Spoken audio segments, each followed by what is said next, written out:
কি হলো? উঠে বস। কেন, কোথায় যাবি? আগুনদের বাড়ি। আমি যাব না, আমার একটু কাজ আছে। আরে চাপ তো। খালা, খালা, খালা আছে তো। তুমি তুমি তুই নাকি চেনো নাকি খালা? না না, এরকম মেয়ে আমাদের গ্রামে একটা দেখতেছিল তো তাই। আগুন কোথায় আছে খালা? দেখা ছাদের উপরে বসে আছে। তুই একটু বস, আমি আসছি। এখানে কেন মা, ঘরে উঠে বসো। মধু, তুমি ভিতরে কি বসো, আমি তোমাদের লাগি শরবত খেলে আসি। ছেলেটা কিভাবে আসছে দেখো। বাবা, মনে হয় তোকে পছন্দ হয়েছে। তুমিও না, ও মনে হয় বাসা ছেড়ে কোথাও যাবে, তার লেগে আসছে। যাবা না, ঠিক আছে, 1000বার করে ফোন করছি, শেষবারের মতো জিজ্ঞেস করছি। আমার বন্ধুদেরকে কথা দেওয়া হয়ে গেছে, তুমি যাবা কিনা তাই বলো। বললাম তোমার মাথা যন্ত্রণা করছে, আমি যাবো না। মাথা যন্ত্রণা করছে তো কি হয়েছে? যাওয়ার সময় মেডিসিন শপ থেকে একটা প্যারাসিটামল কিনে খেয়ে নেবা, তাহলেই তো ঠিক হয়ে যাবে। চলো। আমি যাবো না। দেখো, আমি খুব ভালোভাবে বুঝতে পারছি তুমি আমাকে ইগনোর করছো। এনগেজমেন্ট হয়ে গেছে বলে যে বিয়ে করতে হবে সেটা কিন্তু না। আমার 1 মিনিট সময় লাগবে না এই বিয়ে ভাঙতে। তো ভেঙে দাও, কি বারণ করেছে? লে মা, রোদে গরমে আসলে শরবতটা খেলে।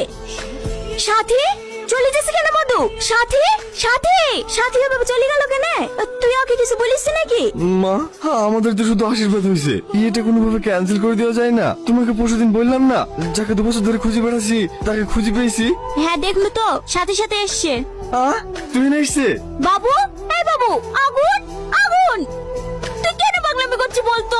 তুমি তো তুই নাকি দেখলা, ভালো না দেখতে? যতই ভালো হোক, এখন সরকার থেকে পড়ে নেমে আসলো না, তোর সাথে সাথে বিয়ে হবে। সাথে এভাবে রেখে চলে গেল কেন তাই বল। সাথীর কথাবার্তা ভালো না মা, ওর সাথে বিয়ে দিলে আমি জীবনেও সুখী হবো না। তোমরা এই বিয়েটা ভেঙে দাও। যখন যা বলিস আমি সব শুনেছি। আমাকে আর কত জ্বালাবি বলতিনি। বীর বাজার করা হয়ে গেছে, সবাইকে নিমন্ত্রণ করা হয়ে গেছে। তোর অন্তসি বাপ, বিবাহের কথা মুখে বলে আসিসনি। তুমি কি করছো? তোর বাপ স্কুল মাস্টার হলো, কিভাবে একটা মান সম্মান আছে। দয়া করে তোর আব্বার মান সম্মানটা নষ্ট করিসনি। ঠিক আছে মা, আমি সাথীকে বিয়ে করবো। এত চুপচাপ কেন, কার কথা ভাবছো? এদিক ওদিক কি দেখো, আমাকে দেখো। আর 4 দিন বাদ দিয়ে আমাদের বিয়ে, আমাদের রিলেশনটা যেন আরো ভালো হয়, তার জন্যই তো রেস্টুরেন্টে আসা, তাই না? তাহলে অন্য মেয়েদের দিকে না তাকিয়ে আমার সাথে কথা বলো। আমি কখনো অন্য দিকে তাকালাম? তুমি মেয়েটার দিকে তাকাওনি? আমার ছেলেদেরকে খুব ভালো করে চেনা আছি। আসো এদিকে এসে বসো।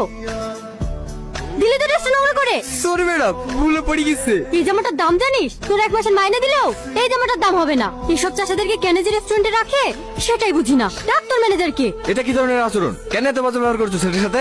ওকে ইচ্ছাকৃত ফেলেছে নাকি? বলছে তো ভুলে গেছে। আমি বাজে ব্যবহার করছি? কি বলতে চাইছো তুমি? আমি ওকে বকছি তো, তোমারও তো গায়ে বাজছে কেন?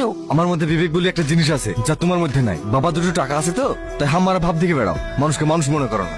আমি ভাব দেখি বেড়াই? এত সিনক্রেট করা কি আছে? বাড়ি গিয়ে জামাটা ধুই দিলেই তো ঠিক হয়ে যাবে। আরে নোংরা পোশাকে যারা আমাকে দেখবে তারা কি ভাববে? তোমার তো কোনো